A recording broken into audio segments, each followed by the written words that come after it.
beautiful singers, welcome back to my channel. If you're new here, welcome. My name is Natalia and I am a holistic vocal coach, and I help people like you transforming their voices and their lives along the way. And I'm also a professional crossover singer. Now this one was a suggestion by you. A little tongue twister there, but there was a suggestion by you guys, and you want me to react to Diana Navarro. Already by the name, I love it because my mom's name is Diana, and you know, Princess Diana and everything Diana I love, and I'm really interested to react to that. It's called El Perdón. It's gonna be part of a La Gala in 2016. But before we're gonna dive in, guys, did you subscribe? Are you part of the fam already? I hope you are, because if not, this is the time to click the subscribe so you can get a notification every single time I'm uploading a brand new video for you with your requests. So if you have a request with your favorite artist you want me to react to, or yourself, which I'm doing more and more, so definitely keep those links in the comment section below. And also, if you're singers, this is the time to be part of my 7-day free vocal challenge. All you gotta do is click the first link in the description. It will take you to my website. You're gonna insert your name and your email, and I'll send you the vocal coach completely free to your inbox. That's it, guys. Let's start reacting.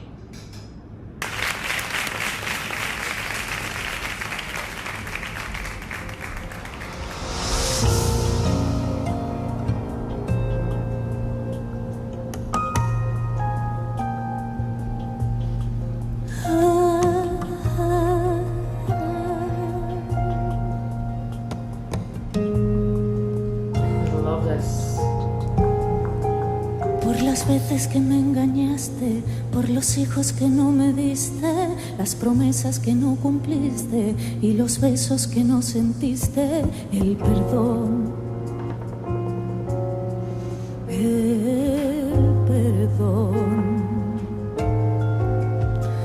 por haberte callado tanto, las mujeres que mantuviste, por los abrazos manipulados, por los enfados descontrolados, wow. El perdón, el perdón. Wow, her voice so touching.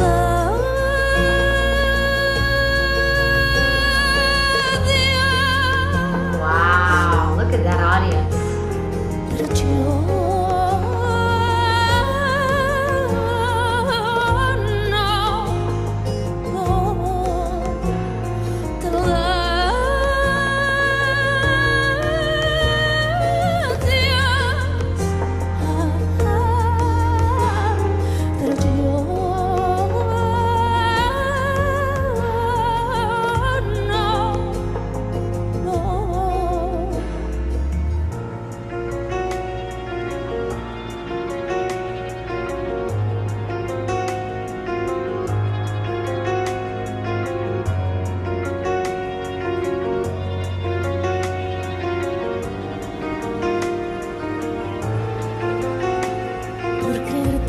Mi dueño, manipulando todos mis sueños, enredándome con caricias, engatusándome con mentiras, el perdón.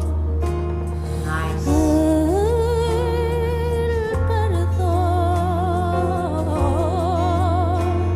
por haberte sentido sucio con el amor que mi amor te daba, despreciándome con silencios, la avaricia tu viva estampa, el perdón.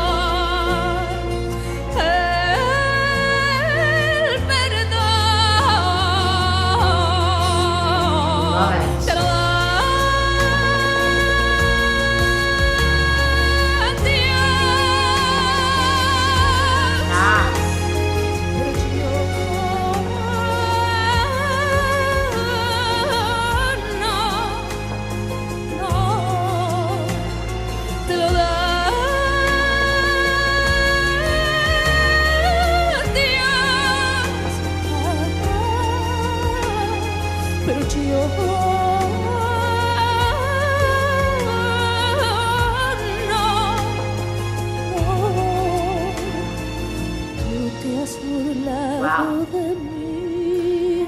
This is annoying, right? It doesn't work.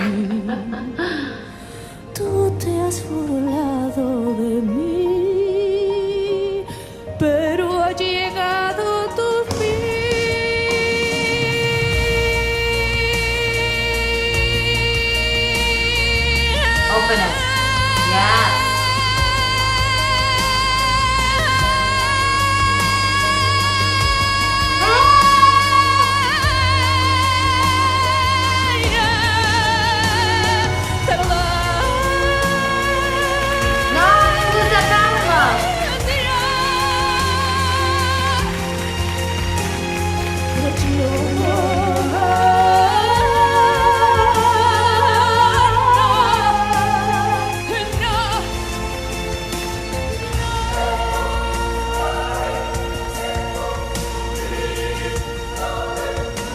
that's coming from.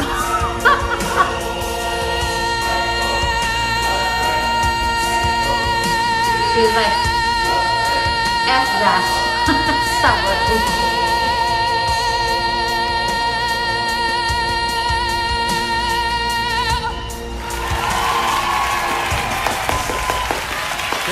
Good job, Laura. Good job. You can tell it wasn't an easy performance for her. She was struggling there. That was not easy when the earpiece, you know, if it's not adjusted correctly to your ear, is a nightmare. It's a nightmare. I've been there, so I know. So it's very important to take the time to make sure it's fitted to like a glove, because you definitely don't want to go back and forth and adjust it while you're singing, because it's so distracting, not only for her, but for us, right, as viewers.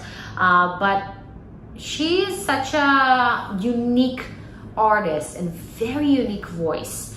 Her vocal placement is definitely more in that nasally placement, and I love that. And I love it because it gives it such an interesting color, and it's so suited to her language, to her culture, to whatever she's singing.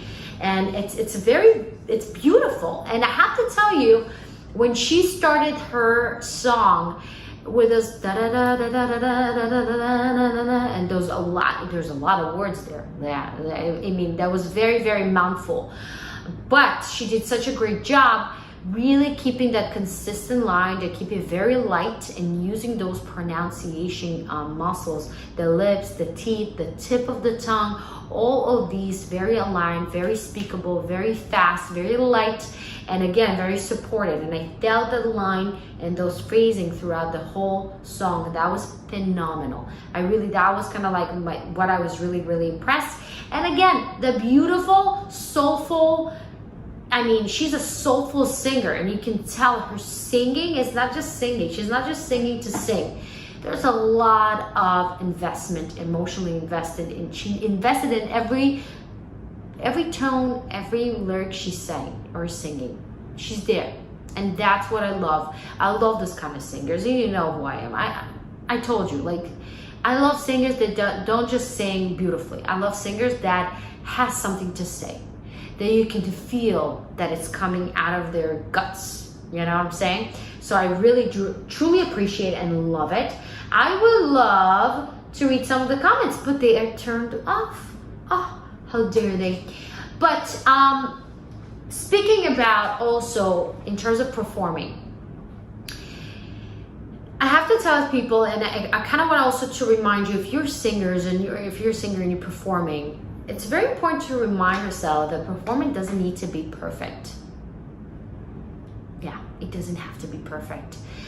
Actually, if you have something that doesn't work well, or you forgot a word, or you messed up, or you know the earpiece is not working and you can't hear yourself, or whatever that is, make it be part of your performance.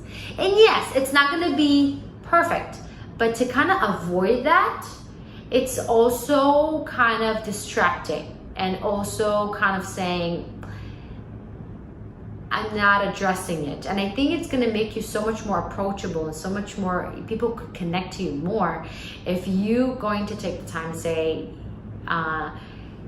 you know, and show like, oh, this earpiece is not working again, or, you know, making it as a joke with the audience. Obviously not in that setting, but whatever performance you are in, I find it so much more. There's a lot of singers that I'm, you know, watching them live, I used to at least, and seeing them so human and make it as a humor and make it as a fun kind of moment where something doesn't work or they messed up with the words, and kind of like, oh, here I am messing up the words. And it's the little things that kind of like, as an audience, you're like, you see that and you feel such a relief, because it's not about the grandiose gestures and being perfect and sound perfect throughout the whole song.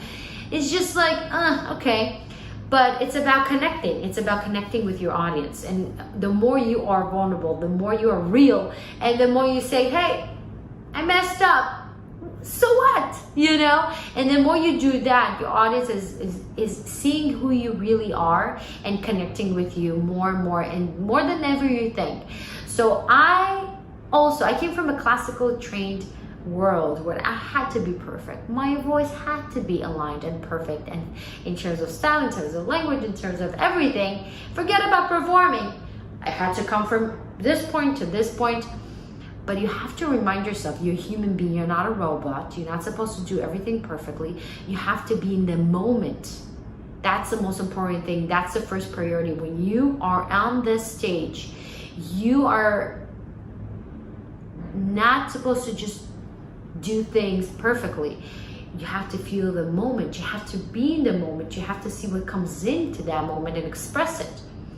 If you see something, address it. If you feel drawn to talk to an audience, talk. But it has to be aligned, right? It has to be a choice. And every time I'm performing, one of the things I really put into consideration is to look in people's eyes, is to connect with them, is to interaction. That's what always they tell me, it's just so nice. You know, you're not just this picture that sings nice, beautifully, but it's more, I can feel something.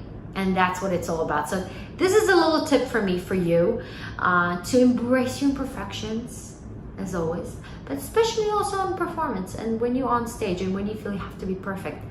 Eliminate that thought and just be your own true authentic self, and you'll see they're actually going to get more recognition and love and support from your audience than you would ever expect. Just letting you know. That was awesome. That was beautiful, beautiful, beautiful. Also, I kind of spoke a bit about it also in one of my recent reactions, and about the connection to her voice. Her voice, by the way, has many different colors, and she kind of shows them in different ways. Sometimes she's just very kind of light and airy, and very fast, da da da da da. Sometimes she goes to that nasally place, E, and then she opens to an ah, and maybe she goes to completely to the head voice and kind of breaks into, and it's okay, and it's a choice, and it works because I feel the sincerity behind it. I don't feel it's just because she doesn't know how. I feel it's because she decided to, and that's a different place, right? I feel also if she would, maybe for me, if I was her vocal coach, that's something that I would definitely work with her, is to align, especially when she go flip to that head voice, to not completely transition to the head voice.